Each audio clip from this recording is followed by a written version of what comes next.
Olá pessoal, tudo bem? Eu sou Estevão Secato e começa agora mais um episódio do Virando a Mesa, hoje com Daniel Maranhão, o CEO da Grant Thornton do Brasil e também board da Grant Thornton Global. Daniel, muito obrigado pela sua presença. Estevão, eu que agradeço aí o convite para estar aqui. É uma honra estar podendo participar com você no teu programa. Obrigado, obrigado. Ô Daniel, vamos começar já falando um pouco de Grant Thornton. Como é que funciona esse mercado de auditorias, de consultorias, Big Four, Big 10, presença global? Como é que essas empresas se estruturam? Isso acho que é um tema interessante para quem está nos ouvindo, que é um público, né, de empresários, empreendedores, a entender um pouco como é que funciona esse mercado. Não, perfeito. Acho que é super importante esclarecer, talvez, para o público aqui o que é um pouco a auditoria, o mercado de auditoria, o que ela representa globalmente, né? Eu estou nessa profissão aqui há aproximadamente uns 33 anos, né? Eu nasci entrando como trainee dentro de uma empresa de auditoria. Essa empresa de auditoria, eu gosto de mencionar porque é a minha referência que chama-se, né, Arthur Andersen. Eu fiquei trabalhando na Arthur Andersen por mais de 17 anos, Arthur Andersen, e infelizmente lá em 2002 ela veio quebrar, né? E mencionando também, ela quebrou por uma questão de uma alegação, uma participação talvez que na época que tinha participado de uma forma fraudulenta. Foi na Enron, né? Na Enron. É. Mas 3, 4 anos após ela foi inocentada. Sim. Estão, né, voltando agora, né? Ela está, tipo assim, ela quebrou de fato globalmente. O que ocorreu é que alguns sócios remanesceram, primeiro da Grant Thornton, da Arthur Andersen, ela se mantiveram, principalmente nos Estados Unidos, que eles mantiveram para eles, vamos falar assim, essa disputa judicial ao longo do tempo depois que entrou a ação e foram recomprando quase que a preço de centavos dos sócios que foram saindo, né? E eu vou explicar um pouquinho porque eles saíram, lógico. E esses sócios mantiveram, então, esse ativo que eles tinham, a marca Arthur Andersen, um centro de treinamento também que fica em St. Charles, nos Estados Unidos, no estado de Illinois, e foram discutindo judicialmente e ficaram em poucos sócios. Então, esses poucos sócios que remanesceram nesse ativo judicial, vamos falar assim, ele ao longo do tempo, depois principalmente que foi inocentado, eles começaram a vender a marca Arthur Andersen. Então, eles venderam a marca Arthur Andersen para um fundo. Hoje existe um fundo, se não me engano, estou enganado, que é baseado na França, que detém a marca Arthur Andersen. Estão voltando para o mercado, não no mercado de auditoria, mas de consultoria, a parte de outsourcing, a parte legal, né? Tem uma outra empresa americana que comprou a marca Andersen Tax, que também já é um pouco mais antiga do que a própria essa marca Arthur Andersen que compraram. Andersen Consulting também tinha. Sim, eu vou voltar nisso daí. E fora isso, eles foram vendendo, acho que é bom só em termos de histórico, Estevão, eles foram vendendo também know-how, né? Metodologias, tecnologia, e foram se vendendo para as empresas de auditoria e consultoria no passado. O centro de treinamento, que era uma referência global, eles mantiveram e alugaram. Então, eles foram alugando para as empresas que queriam fazer treinamentos e várias empresas globais de consultoria e auditoria. Então, foi um pouco isso que aconteceu. Ao final de tudo, como a Arthur Andersen foi inocentada, se tem hoje uma percepção que os sócios que remanesceram e quiseram fazer essa disputa legal nos Estados Unidos, eles ganharam muito dinheiro após... porque tinha uma reserva, tinha uma reserva para se pagar a contingência, tinha um conto receber das empresas que foi recebido ao longo do tempo. Sim. E depois foi inocentada, se pagou muito menos. Então, ao final, é um ativo judicial que se ganha muito dinheiro, é um exemplo que aconteceu. Fala um pouquinho que você comentou da marca também Andersen Consulting, que também é uma outra história que vem, que acho que é importante também mencionar um pouco de história para as pessoas. A Andersen Consulting, que hoje, quem é a Andersen Consulting? Hoje é a Accenture. Sim. Né? E a Andersen Consulting, ela nasceu anos e anos atrás de uma divisão de small business dentro da Arthur Andersen. Esse negócio foi crescendo, crescendo, crescendo. Decidiu-se fazer entre aspas, uma divisão societária mesmo em termos de empresa. E ficou a Arthur Andersen com o negócio principalmente de auditoria, tributário, small business, e a Andersen Consulting em consultoria pura, tecnologia, estratégia, né? Duas empresas que essas empresas estavam linkadas a uma sociedade chamada Andersen Worldwide, se não me engano, estava na Suíça, né? E era a única empresa no mundo de auditoria e consultoria cuja sociedade era global. Todo sócio era sócio do mundo inteiro, né? E o que passou ao longo do tempo, eu posso falar aqui porque isso aqui é um caso de Harvard, tá? Um estudo de caso de Harvard que eu também acabei passando pela própria Grantor, fazendo um tempo em Harvard estudando liderança, e esse caso foi apresentado, né? Então, eu posso falar livremente. O que aconteceu pelo caso, que foi estudado inclusive, e o que a gente ouve também, é que ao longo do tempo, a divisão de consultoria, que no caso a Anders Consulting, ela se tornou cada vez mais lucrativa, né? O lucro por sócio era muito maior do que a parte que era da Arthur Andersen, auditoria tributária. E isso começou aí um questionamento interno, né? Por quê? Considerando que a Arthur Andersen era uma empresa global, cuja sociedade era única, consolidava o lucro das duas, se distribuía por um critério para todos. Um está sustentando o outro. Né? Todo mundo ganha dinheiro, tenho certeza, naquela época, só que um estava ganhando mais que o outro. Né? Aí começa a questão de falar financeira. O que se passou aí, a gente ouve também pelo estudo, é que os sócios que eram da Andersen Consulting começaram a questionar no board global para fazer um critério de distribuição desproporcional, que eles pudessem, de fato, capturar esse goodwill maior deles. E se não, o que ocorreu foi que esse tema não se foi levado a sério no board. Tá. Né? Começou a discutir, não se deu importância, o negócio foi indo, até que a própria Andersen Consulting, os sócios da divisão, da empresa, fizeram uma proposta para o board deles comprarem a marca e comprarem toda a operação do que era da Andersen Global. Fazer um spin-off. Um spin-off. Isso também não foi aceito, né? Como não foi aceito, eles entraram com uma ação judicial para a separação das empresas. Isso correu alguns anos. Ao final, a Andersen Consulting ganhou o processo. Se não me engano, na época, eles pagaram mais ou menos aproximadamente 800, 900 milhões de dólares, né, para sair do grupo Arthur Andersen. Porém, não puderam levar a marca, que era a Andersen Consulting. E aí, quando fizeram a cisão, saíram, eles transformaram a Andersen Consulting numa nova marca que chama Accenture, que hoje é uma marca que o último relatório que eu vi ano passado, se não me engano, uma empresa de mais de 100 bilhões de dólares de faturamento. Metade da minha turma da faculdade estagiava na Accenture. A Accenture é referência, realmente. E o que eles fizeram depois de alguns anos também, depois dessa segregação, é que eles abriram capital. Então, tornou-se uma empresa de consultoria de capital aberto nos Estados Unidos, onde os sócios passaram a ser executivos da companhia. Logo que teve stock option, alocação de tempo. Então, foi um case de sucesso que até hoje remanesce, né, do que ocorreu. E se eles não tivessem feito a cisão, essa separação, eles tinham quebrado junto com o Arthur Andersen. Né? São coisas da vida que acontecem que se não prevê, e foi, no caso deles, uma coisa benéfica, né? Sim. Então, foi um pouco da história da Arthur Andersen e da Andersen Consulting.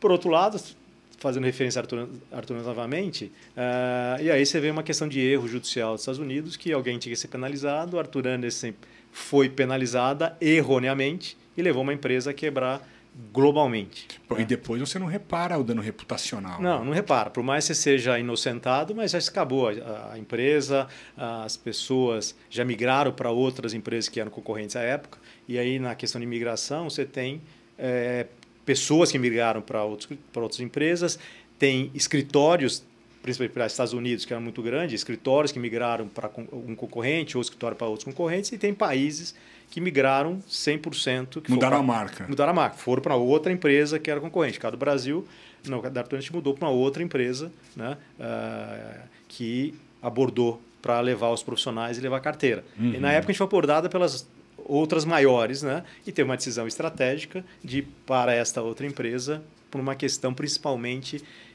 que na época no Brasil havia muitos clientes referenciados para Arthur Andersen desse outro país, e nesse outro país, que era a origem da referência dos clientes, essa empresa a qual a gente se juntou aqui, eles se juntaram com a Arthur Andersen lá.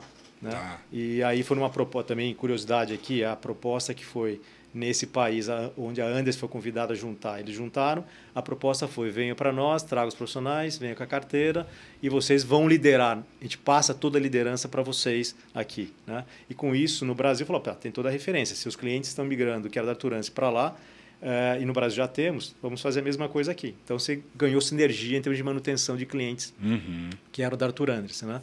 Mas, até hoje, se falar com profissionais da Arthur Andersen, eu diria que sem medo de errar, 100% vão falar que têm orgulho de ter pertencido e trabalhado a Arthur Andersen, que era uma empresa de uma cultura estabelecida globalmente, uma cultura única, né, com uma visão também de empreendedora, de orgulho. Foi um predecessor, né? Predecessor, né? Foi predecessor. Foi.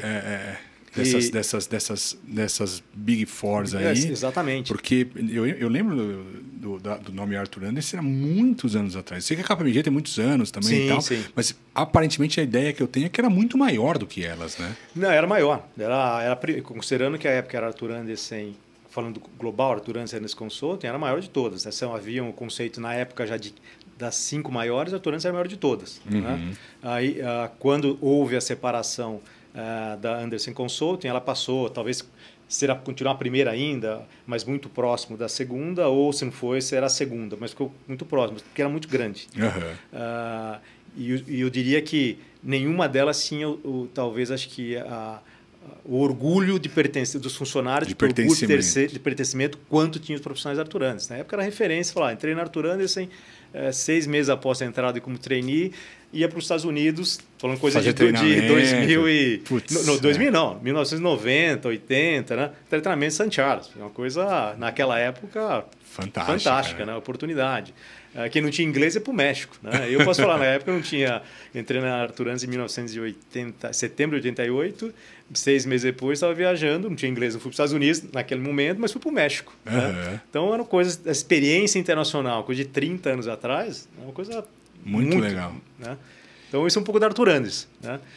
E falando da migração, também dando uma sequência, um pouco de histórico da própria Grant Thornton. A Grant Thornton, ela, da firma americana, ela se beneficiou muito também, entre aspas, da quebra da Arthur Andersen, porque muitas pessoas e escritórios da Arthur Andersen acabaram migrando para a Grant Thornton nos Estados Unidos. Né? E a Grant Thornton também, por coincidências da vida, naquele momento, um ano antes, eles tinham vendido uma divisão de consultoria e colocado um bom dinheiro no bolso da Grant Thornton americana, e isso ajudou até a trazer sócios, a trazer escritórios da Arthur Andersen para dentro da Grant Thornton, que foi feita uma transformação em termos também de cultura, né, dentro da Grant Thornton americana, e aí se vem perpetuando dentro da Grant Thornton global. Né? Essas empresas todas, elas todas, né, essas Big 6, 7, 10, elas são basicamente escritórios independentes de países que atuam sob uma mesma bandeira? Estevão, sim, eu vou só dar um pouquinho mais de detalhe para você, para o público aqui. Voltando um pouquinho para a época da Arthur Andersen, quando eu comentei que a Arthur Andersen era a única empresa que, de fato, é uma sociedade única globalmente. Naquele momento, se havia, pelo menos estou falando aqui em termos de percepção que eu via, não posso afirmar 100%, mas que tinha um movimento das outras concorrentes, estavam pensando em fazer esse movimento de ser uma empresa também de sociedade única. Né? Quando aconteceu o fato de quebrar a Arthur Andersen, todo mundo deu um passo para trás. Né? Em que sentido o passo para trás? Se a análise foi, se aconteceu com o Arthur Andersen um fato nos Estados Unidos, ele quebrou a empresa mundial, então por que eu vou fazer o mesmo ponto, integrar, e isso acontecer, algum problema em algum país que essas empresas operam e trazer um problema global? E não ter vasos comunicantes. Né? Então foi feita uma questão de gestão de risco. Então, não, vamos voltar do ponto de vista como estamos hoje e como que é, que eu digo, hoje naquele momento, né? Mas continua mais ou menos nesse movimento, com algumas exceções que eu vou falar para você também de concorrentes, que tem a empresa global, que é a detentora da marca, né? Que é, vou falar assim, a coordenadora global de tudo. Vou falar coordenadora porque é como se fosse uma entidade, uma holding aqui em cima que detém a marca, ela é responsável pelo desenvolvimento de metodologia, aplicação de controle de qualidade global para verificar se a qualidade do serviço é de forma uniforme globalmente dentro do padrão estabelecido, marketing, estratégia, recursos humanos, treinamento. Então, toda a estrutura seria para o desenvolvimento de negócio global é liderado pela holding. Né? E na holding tem uma estrutura de um presidente, toda a parte executiva embaixo dele. Comitês, conselhos. E acima do presidente tem um board, no qual se comentou, passei a partir de 1 de janeiro agora a ser membro do board global, que é, vou falar assim, que é o apoio, vai ser o apoio ao presidente no desenvolvimento da estratégia e resolução de assuntos globalmente. Né? Aí cada empresa, fala assim, aí você tem a estrutura global, cada país, né, onde você tem a firma membro, que exatamente eu falando no caso a Grant Thornton é uma firma membro, nós temos um contrato estabelecendo um agreement com a firma global, né, onde você tem direitos, obrigações e principalmente obrigações onde você tem que seguir, né? Então isso o que faz? Você tem então firma membros ao redor do mundo. Então falar de Grant Thornton, nós somos hoje para 149 países, nós estamos, são 73 mil pessoas na rede. 73 mil. 73 pessoas, né? E aonde todas as firmas membros, todos os países, eles têm que operar de forma uniforme, dentro de uma metodologia de trabalho, dentro de aprovações, que eu digo de serviços, porque cada serviço que eu faço no Brasil tem que ter uma autorização global para desenvolver esse serviço aqui, porque ele vai me analisar se eu tenho pessoas com qualidade, com qualificação, se eu tenho experiências já feitas ou tenho trazido pessoas que têm experiência, ou eles vão ter que imputar tecnologia ou globalmente, eles vão ter que imputar recursos para desenvolver o negócio. Então, tudo é feito de forma estruturada, muito organizada, né? Por isso que eu falo que a uniformidade e a padronização é essencial numa rede global para você atender o cliente da mesma maneira e com a mesma qualidade. Então, isso que é o papel da holding, da headquarter, para todas as firmas membros. E as firmas membros pagam um royalty, um revenue share para... Pagam a gente chama de uma contribuição. Né? Então, cada firma membro ela paga uma contribuição, tem uma métrica quanto cada um pagar para a firma global, porque esse recurso da firma global é exatamente para manter a parte lógico, de remuneração dos executivos aqui, para manter todo o investimento em tecnologia, em desenvolvimento de treinamentos, aplicação de treinamentos globais, né, reuniões globais. Então, essa firma hold, ela não tem lucro. Ela basicamente ela paga os custos dela. Os custos, né, para apoiar. Eu lembro na KPMG que a gente tinha a área de Deal Advisory, a gente tinha a área tem a área, né, de Tax e a área de Audit, né, de auditoria, essas três áreas, né?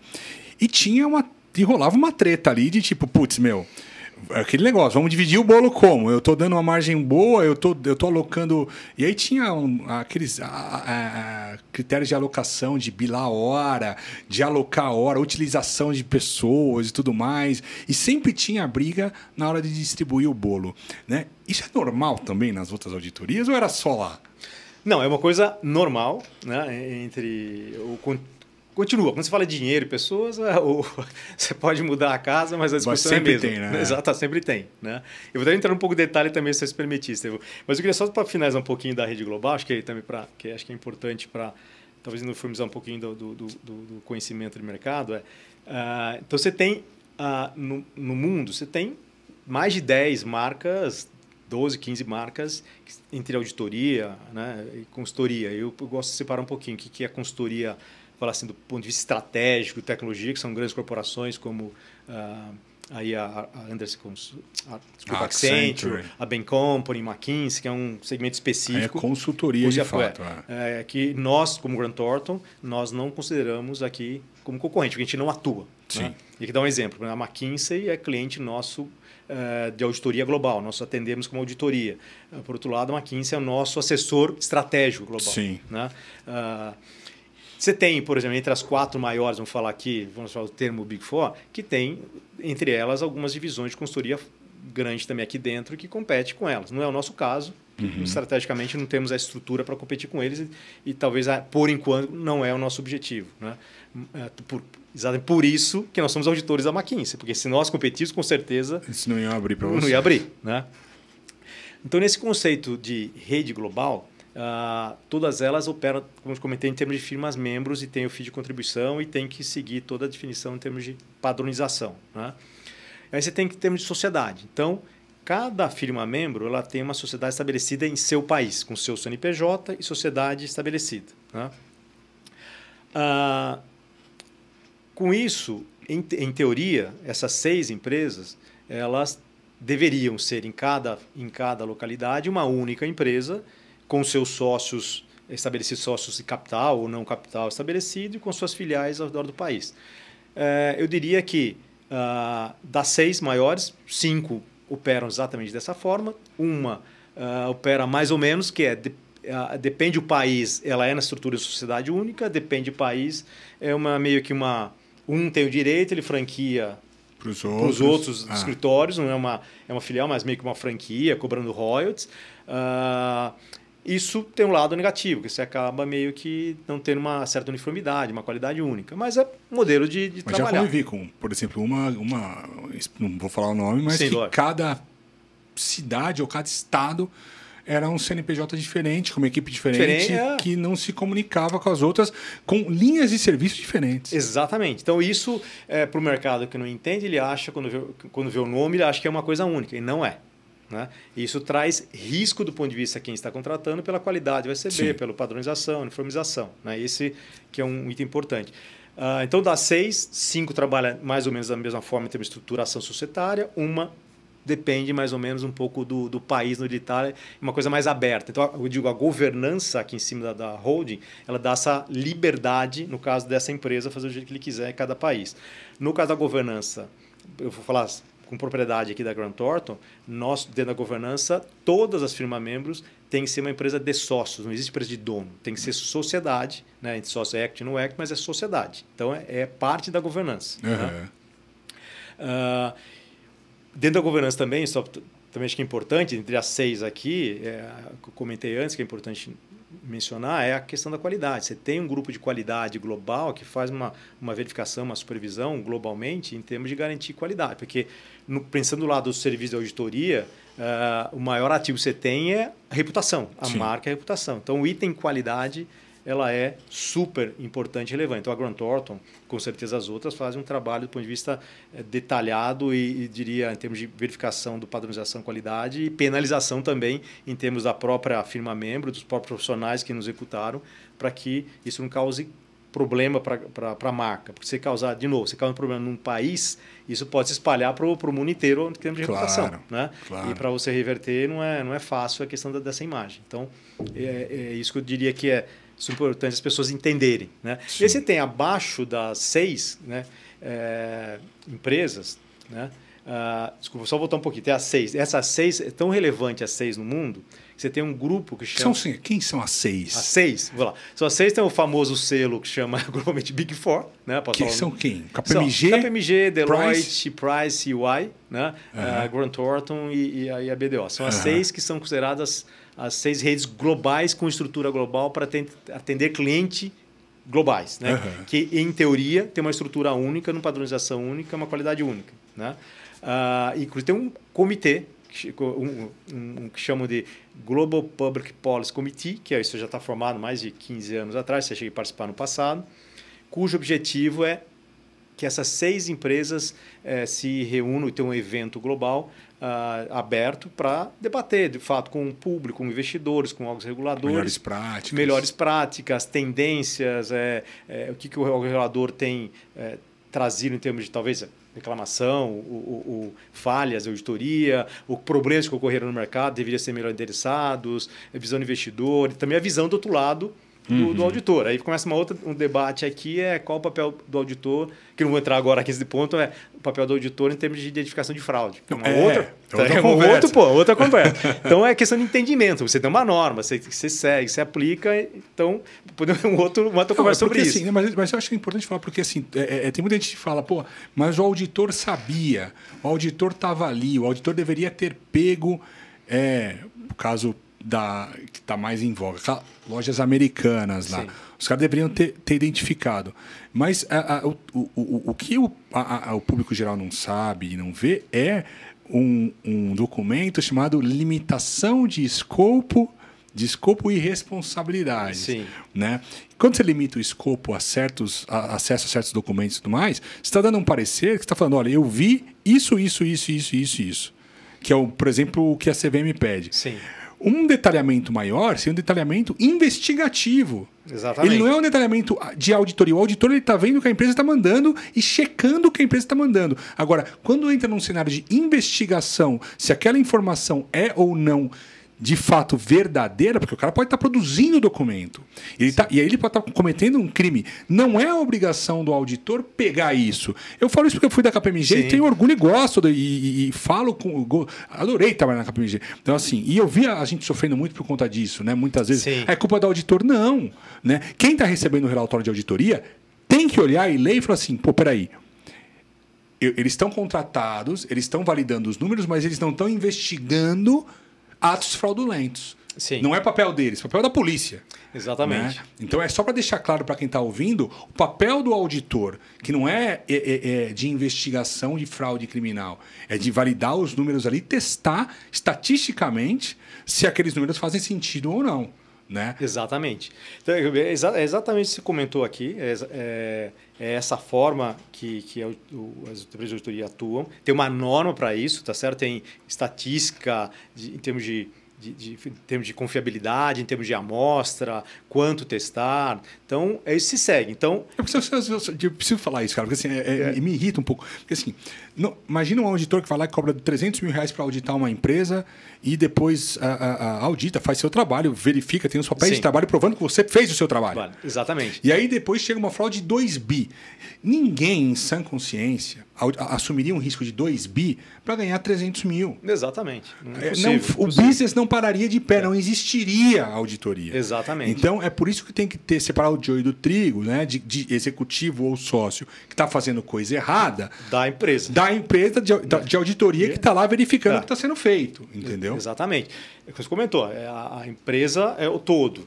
E tem os executivos. Né? A empresa ela tem normas de auditoria de fazer, que é global. Você tem a sua ferramenta de auditoria e tecnologia, que é a documentação e direcionamento de como executar a auditoria. Então, isso é padronizado. Né? Então, você tem uma norma global que é para todo mundo. Você tem as ferramentas, tecnologia, que cada firma de auditoria desenvolve a sua. É um teste. Você faz um teste, tipo um teste de laboratório. Eu fiz o teste de acordo com os padrões estabelecidos internacionalmente. Exatamente. Pô, se o cara no dia anterior tomou uma cachaça e não avisou, o teste saiu adulterado, a culpa não é do laboratório. Exatamente. Né? É do profissional que está lá. Agora, todo profissional que entra numa organização de auditoria, ele é treinado, ele tem consciência em termos de ser íntegro, honesto, independência, tudo isso. Né? E a gente espera, lógico, que os profissionais sigam tudo isso. Agora, e como executar o trabalho. Agora, se um profissional acaba desviando, tipo assim, a responsabilidade vem para a firma, mas é a pessoa, não é a firma como um todo. Né? Sim.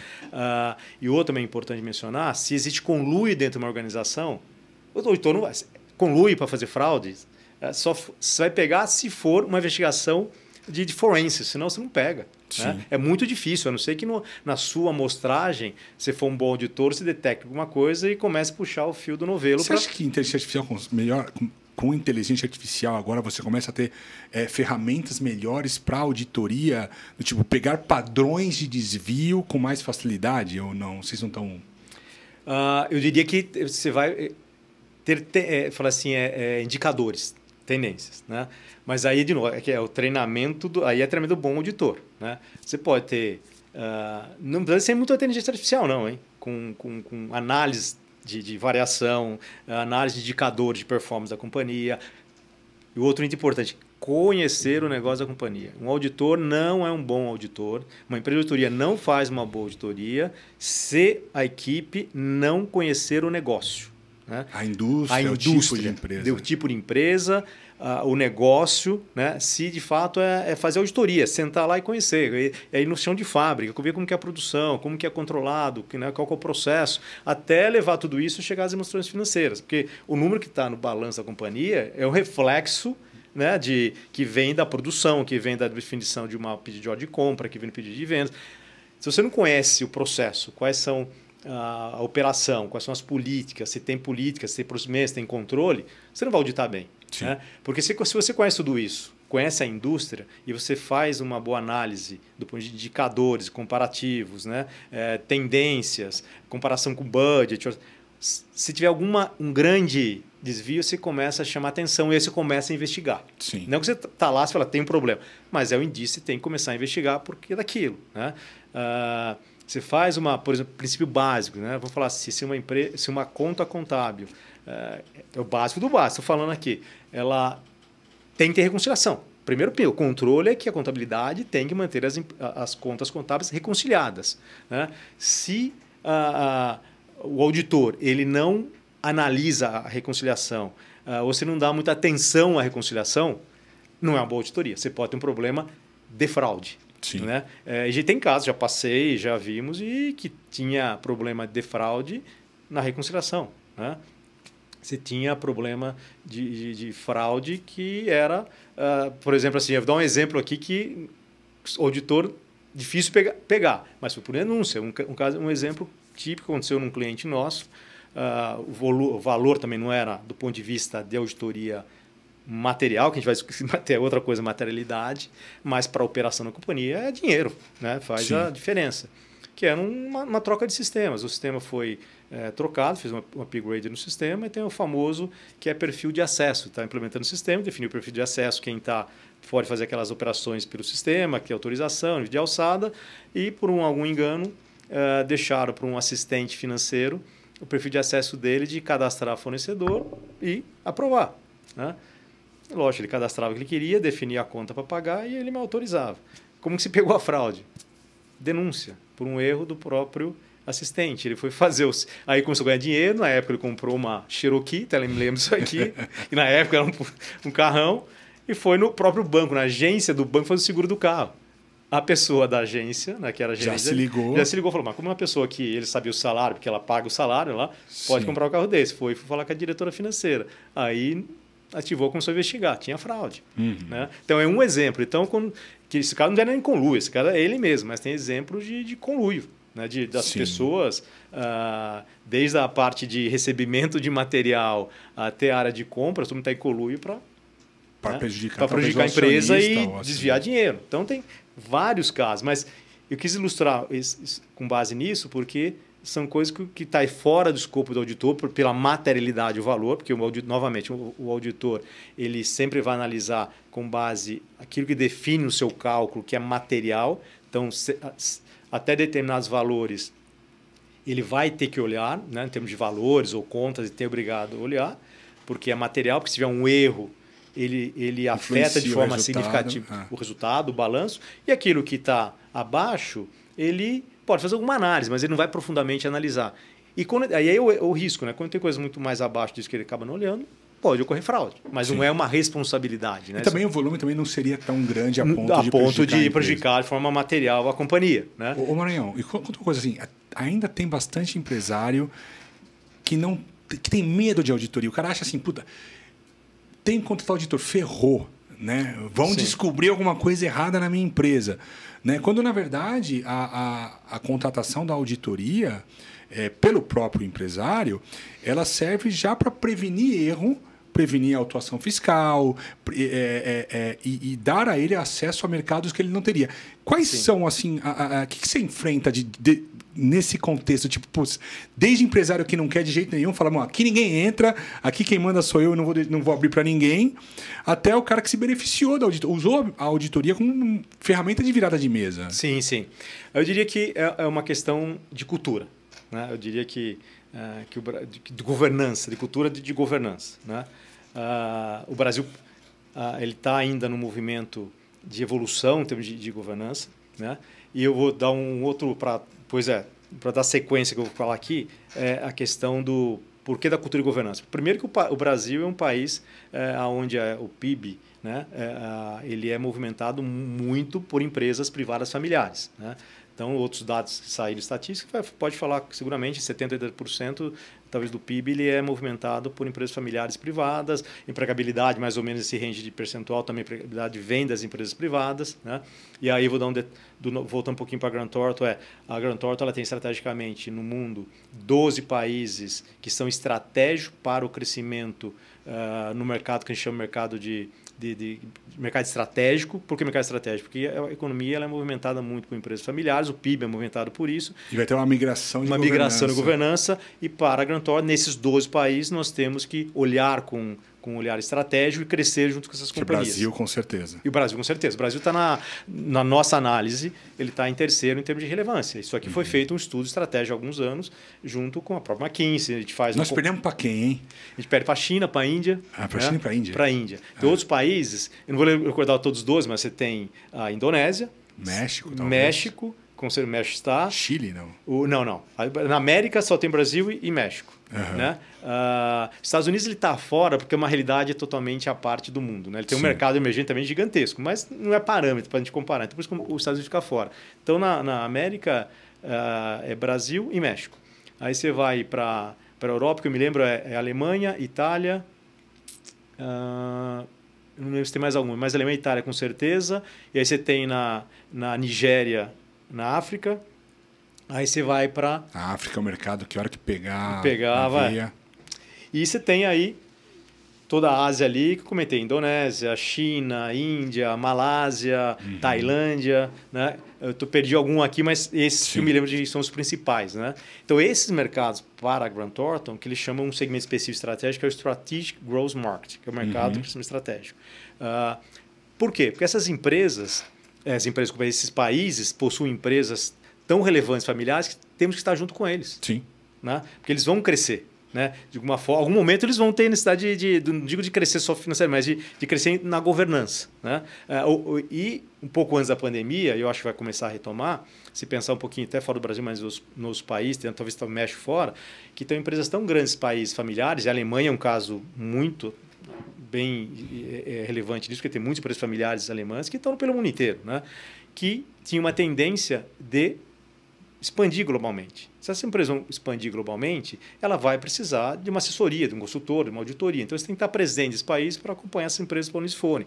E essas empresas não têm uma estrutura, por mais ter uma governança, mas uma estrutura tão robusta, que tem uma empresa global, que seja qual ela seja, uma Coca-Cola da vida, por exemplo, para suportar o crescimento do lado, em termos de uma estrutura de pessoas com conhecimento do mercado, do ponto de vista do mercado, não só do ponto de vista potencial de crescimento, produto, mas também de tributário, trabalhista, tecnologia, estrutura para implementar, tecnologia. Então, tudo isso, ou para fazer um M&A, uma aquisição. Então, eles precisam e dependem de empresas de auditoria e consultoria. Então, abrindo um pouco a nossa estratégia, é um pouco disso, por essa movimentação.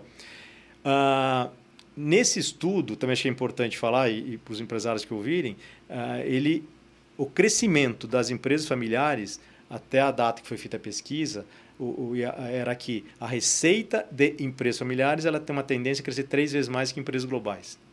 Porque ela é melhor gerida, na média, né? Falando na média, numa visão de longo prazo do que uma empresa global. Porque a empresa global também já é... um incumbente, difícil, já está ali com participação de mercado grande. E 2, a visão do mercado e de banco de investimento também é que o executivo ele vê no curto prazo de empresa global. Ele vê no trimestre, que tem que reportar para o trimestre, ele vê um ano, tem que reportar o ano, ele tem uma tendência, o bônus. Né? Uma empresa familiar, ele é gerida para a família, ele é gerida para continuar a perenidade, na sua maioria, de crescer. Então, o dono está ali, tá certo? Ele não vê o bônus daqui a um ano, ele vê o crescimento. E tem muitas empresas familiares que eu já passei, são clientes, que a retirada é mínima. É tudo reinvestido. Né? Então, eu quis dar essa contextualização da relevância das empresas familiares. E aí, voltando para o Brasil, é esse mercado, só que o mercado brasileiro ainda ele está avançando na conscientização dos empresários porque é importante uma governança. Né? E é difícil conscientizar. Né? Às vezes, ele vai entender que a governança é importante quando fala assim, a água bate no pescoço. Sim. Né? Bate no pescoço de sentido. Né? E aí você pode até dar exemplos também, você vai voltando para você um pouquinho. Que é, por exemplo, ele foi mal gerido, uma gestão ruim, entrou em endividamento, por exemplo, vai ter que buscar acesso a mercado de capitais, às vezes até bancos, dívida, e vão exigir auditoria. Né? E aí ele vem de última hora pedir que uma empresa vá auditar. Né? E ele tem que saber que Nos bancos tem uma lista de credencial de empresa de auditoria. Quem que eles consideram de melhor qualidade, primeiro escalão, médio escalão, tem uma relação deles. Não estou entrando em mérito de ninguém aqui, mas eles têm. Né? Então, como melhor também uma empresa ela contratar empresas de falar assim, de reputação e renome que o banco considera, melhor para ele, porque de alguma forma isso vai impactar talvez uma análise de risco do banco. E aí análise de crédito taxa. Bate na taxa de juros. Né? Outras vezes, o empresário sente, por exemplo, uma oportunidade de M&A, bate na porta um fundo, por exemplo, né, para fazer uma aquisição. Aí ele fala, mas eu preciso ser auditado, nunca fui. Aí começa uma correria. E já vi alguns casos da empresa ela perder a oportunidade de fazer negociação de venda, né, 100%, o parcial, porque ela não estava preparada, elas não tinham as informações, ou tinha tanto problema, né, que foi descoberto na hora e inviabilizou a operação de M&A. Né? Então, se o empresário ele se prepara ao longo do tempo com uma auditoria ou com uma assessoria, não precisa ser propriamente dito uma auditoria, que a gente chama de auditoria de emissão de parecer, né? Que se fizer uma correlação, o parecer aqui, principalmente para as empresas de capital aberto, que tem obrigação de ter o parecer, né, para suportar o investidor. Numa empresa familiar, lógico, de um tamanho relevante, tem que ter o parecer, mas empresas menores, né, às vezes não precisa ter um parecer de auditoria, porque naquele momento ele não vai utilizar para um banco, não vai ter uma operação de M&A, mas ele tem um acompanhamento, uma assessoria, com uma visão de auditoria contábil, fiscal, financeira, trabalhista, até tecnologia, ajuda ele na sua gestão, né, para corrigir problemas que porventura possam ocorrer. Se tem problemas, dá tempo de como corrigir e melhorar isso daqui. E para ele até ter uma melhor governança em termos de garantir para ele que ele não está perdendo dinheiro, que a gente brinca com o auditor. Então não vai lá para ajudar ele a ganhar dinheiro. Ninguém tem o conhecimento do negócio como ele tem. Claro. Mas pode ajudar ele a evitar a perder dinheiro. Sim, né? sim, Esta é a visão. Como que eu te ajudo a perder dinheiro ou até não ganhar dinheiro, como ser melhor, mais eficiente na sua operação do ponto de vista de estrutura de back-office, tecnologia, segurança da informação. Né? A parte fiscal também é importante. Parte fiscal, trabalhista. E o detalhe, né? Se pensar a parte fiscal, dos últimos, que já vem o histórico do Brasil, é super complexo. A gente vê que tem empresas que fizeram errado por erro, mesmo, por desconhecimento, né? E vão ter que pagar ou estão discutindo judicialmente. Tem empresas que, ao contrário, que deixaram de pegar benefícios tributários, né, por desconhecimento, né, ou por erro na execução. Então, você vai lá fazer um trabalho e vai, mas você tem um produto de crédito que são créditos líquidos certos, não estou discutindo teste tributário, porque a equipe dele não conseguiu identificar, ou fez um erro. Né?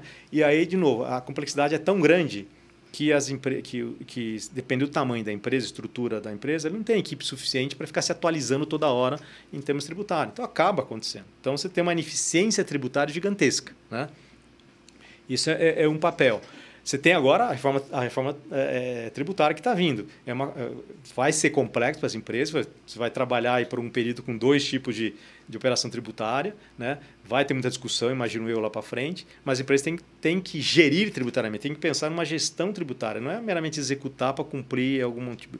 Não, pense com uma gestão de fato, uma eficiência. As empresas têm que começar esse olhar, as empresas privadas, familiares, às vezes não olham. Né? E aquele negócio, né? Acha que você está lá para apontar o dedo para ele e ver os erros. Sim, mas você tá lá para ver os erros, mas é para ver os erros para prevenir de que outra pessoa de fora venha e veja esses erros, seja ele o fisco, ou seja ele um comprador. Exatamente. Então, a auditoria, ela trabalha, quando ela é contratada, né, corretamente ali, lado a lado com o empresário para ajudar o empresário a resolver o problema. Né? Essa é a visão de uma empresa. Mitigar, né? Sem dúvida.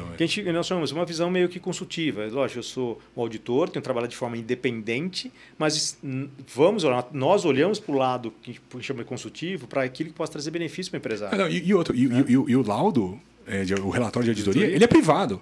É privado. Ele pertence exclusivamente ao empresário. Não é que você vai contratar uma empresa, ela vai te dar um laudo que pode sair com um monte de problema, ele é só seu. Use para você resolver os seus problemas dentro de casa. Exatamente. Se um dia você quiser divulgar, aí você divulga, mas não é público. Não é público. Privado. Exatamente. E eu daria até uma dica para os empresários que talvez não necessitem exatamente de auditoria com parecer agora. Faça uma contratação que fosse um diagnóstico, um assessoramento ao longo do tempo. E aí você vai migrando. Porque às vezes às vezes acontece erro. As pessoas contratam auditoria achando que vai ter um parecer ok no final, e ao final ele tem uma que a gente chamamos de uma abstenção no opinião, não dá para opinar tanto problema que tinha. E ele fica frustrado. Né? Então ele tem que... Aí também o papel do auditor de explicar como for vender o que é de fato uma auditoria que ele vai receber no final, se pela análise que ele fez talvez tenha um caminho para receber ou vai ser uma abstenção, e talvez direcionar ele. Não faça uma auditoria para fins de parecer. Vamos fazer um diagnóstico, vamos entender a empresa para ser auditada. Exatamente. Vamos preparar, corrigir, e aí você tem a auditoria lá na frente.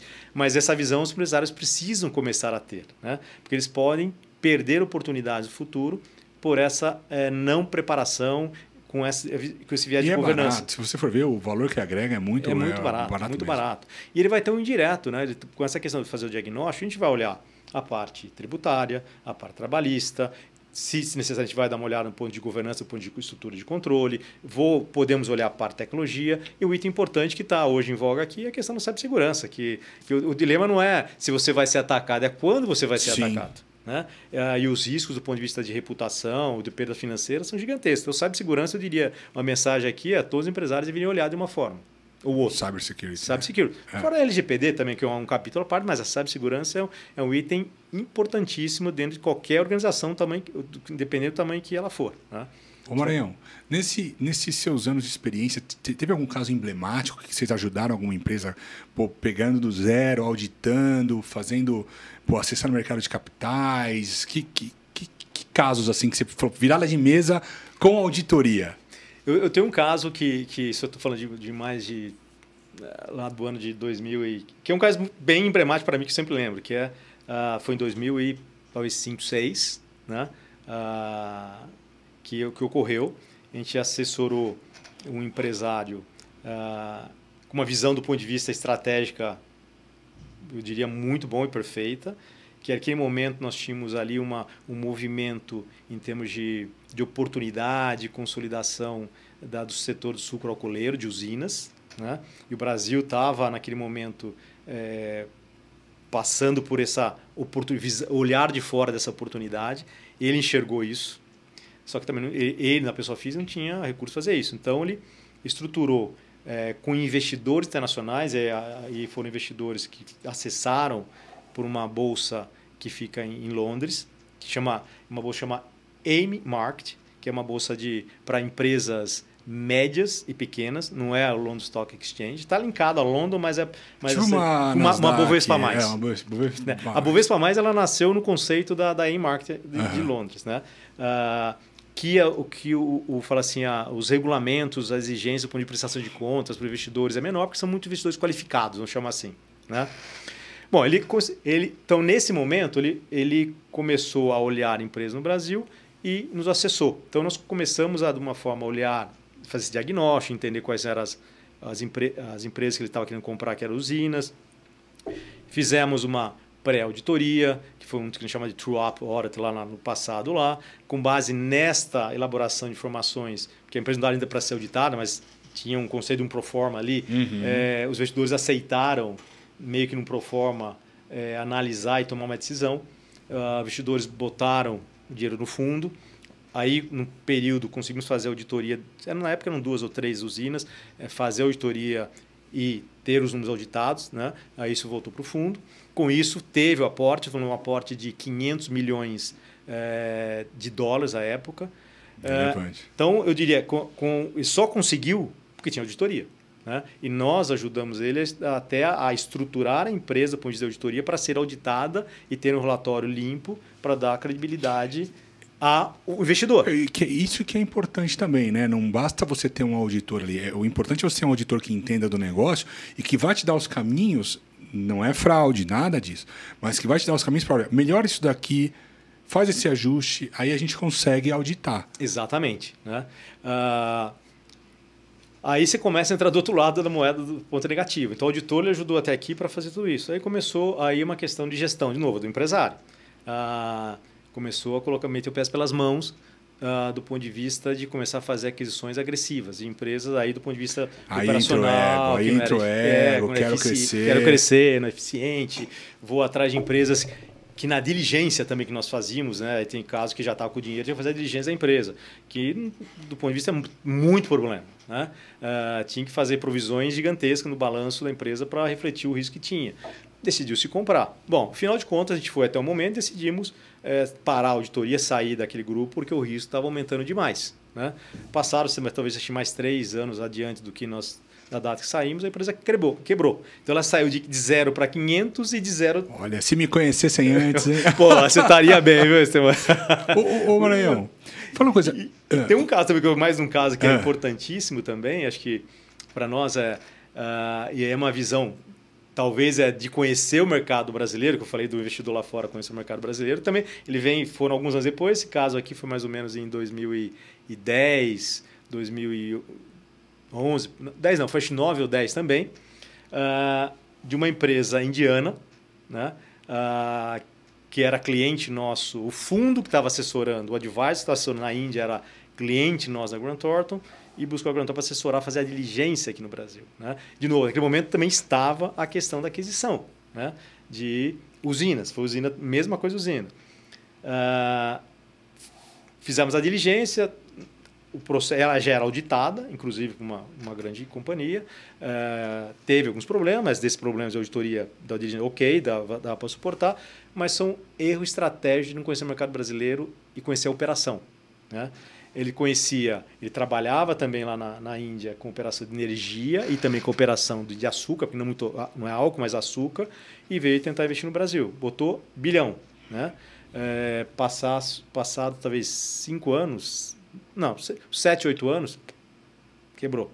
Por que foi o caso que ele botou dinheiro? Primeiro que a empresa estava entrando em recuperação judicial, mas ele acreditou. Só que ele não fez uma análise, estou falando, é fácil falar depois do que aconteceu, mas estou falando da análise operacional dele. Ele não analisou o plantio da cana, a cana já estava, quem conhece no sétimo corte, já não tinha mais produtividade, não tinha tratamento de fato do solo adequado, ele tinha uma planta nova de uma usina dentro da empresa, tinha uma planta dentro da usina novíssima, 0 bala, só que não tinha fornecedor de cana na região, então nunca operava, né? Que não tinha isso. Não tinha cana própria. Não tinha cana própria, era tudo terceirizada, tinha um investimento gigantesco para fazer dentro da usina em termos de manutenção que não tinha visto. Né? Então, erro estratégico de análise da operação, que eles não tinham conhecimento, que olharam muito superficialmente por cima e entraram, botaram dinheiro e perderam tudo depois. Né? Então, de novo, acho que a diligência ela tem um papel importante dentro do que é toda a parte legal, tributária, ambiental, que seja, mas tem o lado operacional, que tem que ter pessoas, ou seja, dentro da empresa, contratada para olhar operacionalmente o negócio e verificar se ele é viável mesmo. Né? Então, esse é um exemplo também de falha que ocorreu. Ô, Maranhão, para finalizar aqui, virada de mesa na Grant Thornton, já teve que fazer? Já. Na Grant Thornton, eu estou na Grant Thornton há 9 anos, falando por onde que eu passei. Né? Arthur Anderson tem 16, 17 anos, depois nós migramos aqui, quando quebrou Arthur Anderson para a Deloitte, fui alguns anos a Deloitte, acabei migrando depois para a Grant Thornton, um convite, acabei indo ser sócio da Grant Thornton, que na época era Terco Grant Thornton. Era Terco Grant Thornton. Terco Grant Thornton. 2 anos depois, nós tivemos uma operação de M&A, onde tínhamos aí a EY, à época, em 2010, que precisava crescer no Brasil. Né? E uma forma de crescer era fazer a aquisição da melhor, talvez, empresa fora das Big Four que pudesse ser... E aí fizeram uma oferta, financeiramente foi excelente. Os sócios da Grant Thornton, onde eu estava lá, estava só 2 anos também, não tinha muito voto. Certo? Mas a decisão foi de vender a operação para a EY. E por que eu falo vender? A Grant Thornton não foi vendida. A Grant Thornton global você não se vende. A Grant Thornton ela se remanesceu. O que foi vendida os sócios que saíram, levaram a carteira de clientes e levaram os profissionais e foram para a UI. Sim. Né? Então, mas a Grant Thornton remanesceu, ela enxugou de tamanho, porque saiu, mas ela remanesceu. Aí eu passei 4 anos na UI, tinha um contrato pedido para ficar, fiquei 4 anos, fui convidado pela Grant Thornton para voltar para reestruturar a Grant Thornton. Aí que é virada de mesa. Né? Então, eu tive o desafio de sair de uma Big Four, onde eu era sócio, estava bem estabelecido como sócio da UI, para assumir um desafio dentro de uma empresa que precisava se estruturar no Brasil novamente. Né? Para aquele momento, então, a Grant Thornton, eu vim para a Grant Thornton em janeiro de 15, naquele momento a Grant Thornton tinha uma operação de outsourcing muito grande, mas uma operação de auditoria e consultoria muito pequena, porque enxugou tudo. Então, meu papel era para vir para reestruturar a empresa e voltar a crescer no Brasil em auditoria e consultoria. Então, foi um papel que comecei desde lá, de janeiro de 15 até hoje. Eu posso falar que a gente cresceu, da data que eu entrei até hoje, 10 vezes, em 9 anos. Né? Passamos aí da época de 160, 170 profissionais para 1.700 hoje. Né? Então, isso foi uma questão de construção, lógico, não foi só eu sozinho, mas uma visão estratégica de profissionais bons, de qualidade, de reputação. E nós crescemos a Grant Thornton no Brasil, te asseguro 1000%, que é com base em qualidade, serviços prestados e reputação. Então, isso nós buscamos e faz parte da estratégia global da Grant Thornton no mundo, o item número 1, qualidade. Então, a Grant Thornton ela bate muito em qualidade globalmente, estrategicamente, né? Porque, de novo, como eu comentei anteriormente, sem qualidade você não tem reputação. Sem reputação, você não cresce. Sim. Né? Então, a gente bateu muito internamente em termos de trazer profissionais qualificados, treinar as pessoas internamente, de criar um processo de fato de qualidade, de atendimento, serviço ao cliente, de satisfação dos funcionários, para a gente dar sustentação ao crescimento da Grant Thornton com uma uniformidade de qualidade. Então, a gente bate muito nisso. Por isso, a gente bate no mercado, e bate no bom sentido, né? A gente fala no mercado. Você tem como contratar auditor, veja a tua reputação. Quem é a empresa de auditoria? Quem são os profissionais que estão por trás? Porque isso faz uma diferença gigantesca, né? Porque para crescer demora, para cair é um minuto. Né? E para você criar reputação, você tem que criar reputação com os executivos das empresas, tem que criar reputação com conselheiros, com bancos, com história de advocacia. Né? Porque também quem está contratando ou quem está indicando para ser contratado, ele está botando o nome dele na indicação. Né? Então ele tem que estar aliado, do bom sentido aliado, é indicar alguém que tenha uma reputação, que ele acredite que vai prestar um bom serviço de qualidade para as empresas. Né? Então, esse trabalho foi feito. Ao longo desses 9 anos, tem muitos desafios aqui, que, em termos de contratar pessoas, teve que desligar pessoas, se não se encaixaram, não se adequaram. Tem, lógico, problema societário, de entrar de sócio, sair sócio. Uma questão que eu digo que o maior problema que a gente tem, eu diria, vendo uma empresa de serviço, como todas as empresas, são pessoas. O problema, se todo mundo pensasse por bem e junto, seria muito mais fácil. É que no meio de tantos... muita gente. É muita gente. Tem pessoas que não têm o mesmo objetivo, o mesmo propósito, que não tem uma certa integridade, honestidade que a gente preza, né, dentro de uma cultura. Então, às vezes, você acaba enfrentando pessoas que, do ponto de sentido que você vai ter que tirar, porque não tem o mesmo, de novo, o propósito único de uma empresa, que é crescer com qualidade, com o propósito de gerar valor também para as pessoas terem um ambiente de trabalho que se sintam bem de trabalhar, que sirva bem o cliente com qualidade. Né? Então, as pessoas acabam tendo que sair, tirar. Isso dá embates. Né? Não tem jeito. Então, isso eu diria que é a maior dificuldade, no meu caso. Né? Acho que em partnerships em geral. Em geral é isso, né? Em termos de consultoria, auditoria, advocacia, né? Onde você não tem um dono, né? Você tem sociedade, e isso acontece nas Big Four. Né? Então, eu diria que o papel da liderança, esse tipo de indústria, é o maior desafio. Né? É trabalhar com pessoas. Né? Como se identificar, reter e verificar um pouco o perfil. Se as pessoas estão com você, são pessoas que estão, de fato, no bom sentido, comprometidas com aquilo que é o propósito da companhia. Né? Que são pessoas íntegras, honestas, né? Transparentes. E a gente tem visto ao longo do tempo que, infelizmente, existe esse perfil. Né? Qualquer segmento que esteja. Mas no longo prazo, eu acho que no longo prazo vale a pena você ir limpando e ficando com os melhores. Limpando. O longo prazo vai provar que vale muito mais a pena se cercar de gente boa.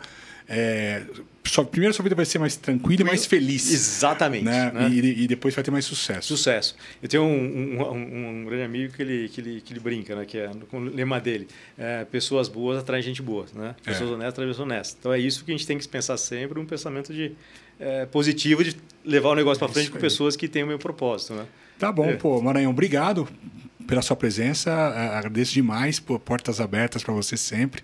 Eu que te agradeço pela oportunidade de estar falando com o teu público aqui, espero que possa ter trazido super aula. Agregar alguma coisa para eles, e estou à disposição, se precisar aqui, para outros eventos, e o público tiver alguma dúvida, à disposição. Muito obrigado.